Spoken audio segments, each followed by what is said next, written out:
Sabe aquela ideia que parece que está com a gente desde sempre, de que o mundo tem uma certa ordem? Que se a gente faz o bem volta. E se faz o mal, uma hora a conta chega. É quase uma promessa de que as coisas fazem sentido, né? De que tem ordem no meio do caos. Mas será que na vida real é sempre assim que funciona? Olha, hoje a gente vai mergulhar fundo nessa questão.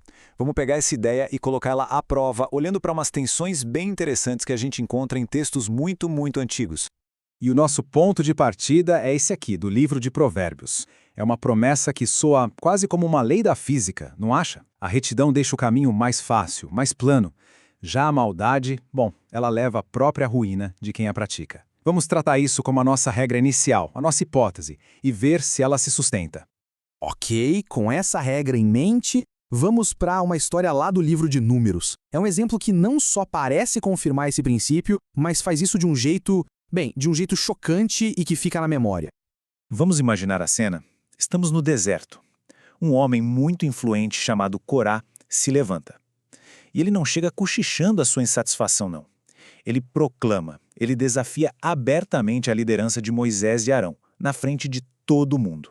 E a tática dele é genial e ao mesmo tempo perigosíssima. Corá usa a própria linguagem da fé contra os líderes. Ele fala de santidade, de igualdade, para justificar a rebelião dele. Percebe? Ele não está só desafiando pessoas, ele está tentando implodir a estrutura toda de autoridade por dentro. E o discurso dele funcionou. Corá não estava sozinho, não. 250 outros líderes, gente importante de renome na comunidade, se juntaram a ele. Isso aqui deixou de ser um protesto e virou uma insurreição em massa. A resposta para essa rebelião é imediata, sobrenatural e definitiva. A terra literalmente se abre e engole os rebeldes vivos. É a ilustração mais gráfica, mais poderosa que a gente poderia imaginar daquele nosso provérbio inicial. A regra foi confirmada de um jeito aterrorizante. E o caso parece encerrado, certo? Mas, e se a gente virasse essa equação de cabeça para baixo? A gente viu o que aconteceu com a rebelião. Agora, o que acontece quando a submissão e a retidão não levam a um caminho seguro, mas, pelo contrário, levam a um sofrimento brutal e totalmente injusto? Para explorar esse paradoxo, a gente vai direto para o relato da crucificação no Evangelho de Marcos.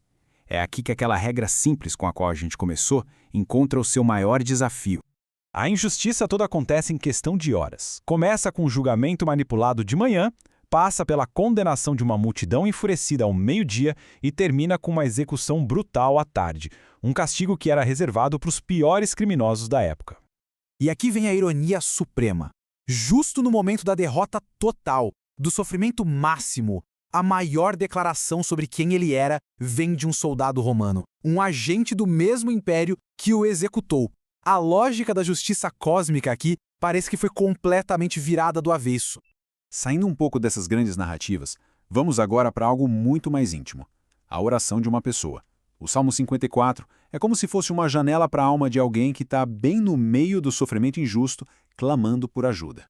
É um clamor que todo mundo entende, um pedido de ajuda, mas é mais do que só socorro. É um apelo desesperado por vindicação. É um pedido para que a justiça seja feita diante de uma ameaça que parece esmagadora. O salmista aqui está dando voz daquele mesmo paradoxo que a gente viu. É a sensação de ser atacado sem motivo, de ser alvo de gente cruel. É a experiência do justo que sofre, só que contada na primeira pessoa.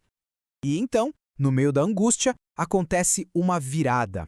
O clamor se transforma numa declaração de confiança. A lição aqui parece ser que, mesmo quando a justiça parece muito longe e o resultado é incerto, a fé se torna o próprio sustento da pessoa.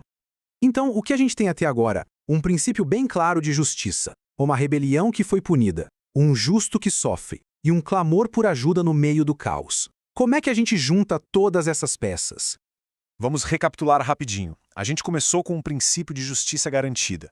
Vimos a rebelião de Corá confirmar essa regra de forma dramática. Depois fomos confrontados pelo paradoxo da crucificação, que quebrou totalmente essa regra. E por fim, a gente sentiu a tensão desse dilema todo no clamor do salmista.